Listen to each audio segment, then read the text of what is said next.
بسم الله الرحمن الرحیم. نن په بلوچستان کې د پټولو کیمپو کې د یونیسیار د خوا څخه زموږ چې کوم پیوار کارډ والا درلودونکي دي یا سمارټ کارډ هغو ته د هر فامیل یا د هرې کورنۍ دپاره دغه ورکوي، د یو انګیټۍ یا سټوپ ورکوي او یو سولري لمپ ورکوي.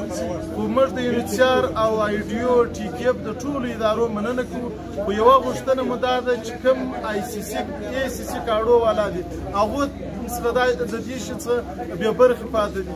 اوس په کورنۍ کې یو کور چې دی یو ورور پیوار کارډ لري هغه ته دا شی ورکول کېږي، بل ورور چې پیوار کارډ نه لري هغه ته دا شی نه ورکول کېږي.